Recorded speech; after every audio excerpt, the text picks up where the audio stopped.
One of the most admired men in American history, a founding father, inventor, diplomat, and statesman, was once, by his own admission, difficult to be around. A friend finally pulled him aside and delivered a brutal truth. His opinions landed like a slap. He made people who disagreed with him feel small, and people often enjoyed themselves more when he wasn't there. Most people would have become defensive. He became different. Because of what he changed after that conversation, he went on to become one of the most persuasive people who ever lived.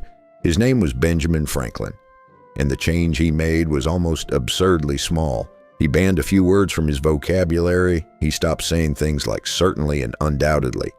He stopped declaring people flatly wrong.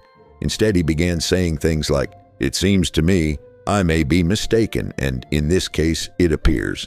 That tiny shift transformed his relationships, his influence, and his reputation, because underneath it sits a powerful law of human nature. The fastest way to make an enemy is to tell someone they're wrong. Think about what happens the moment you say those words. On the surface, you're correcting a fact, but that's not what the other person hears. They hear an attack.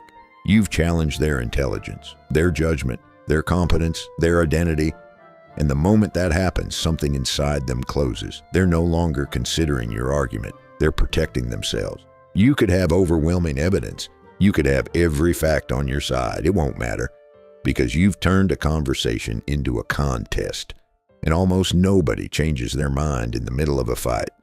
Even some of history's strongest leaders understood this.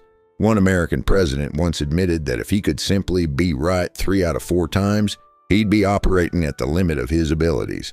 Think about that. If someone responsible for decisions affecting an entire nation couldn't expect to be right all the time, why do the rest of us act as if certainty is our natural state? The truth is uncomfortable. We're wrong more often than we think. And the moment you become comfortable with that possibility, something changes. You stop needing to prove that everyone else is wrong. Franklin discovered exactly that. Once he softened the way he expressed his opinions, conversations changed. People stopped resisting him. They stopped preparing counter-arguments before he'd even finished speaking. They listened. When he said, "I may be mistaken, but here's how it looks to me," people actually considered what he had to say. Not because his ideas became smarter, because they became easier to hear. He learned that by giving up the small satisfaction of being obviously right, he gained something far more valuable: influence. He persuaded more by claiming less. But here's the subtle trap. This isn't just about replacing certain words with nicer ones. People can hear contempt hidden inside polite language.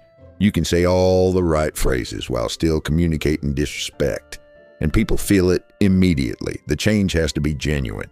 You have to allow for the possibility that you're missing something, that the other person may see a piece of reality you don't, that two intelligent people can reach different conclusions from the same facts.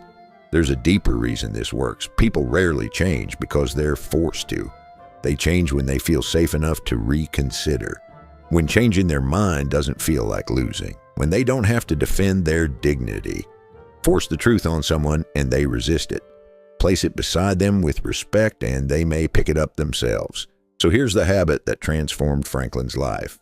Never tell people they're wrong. Not with your words, not with your tone, not with your expression.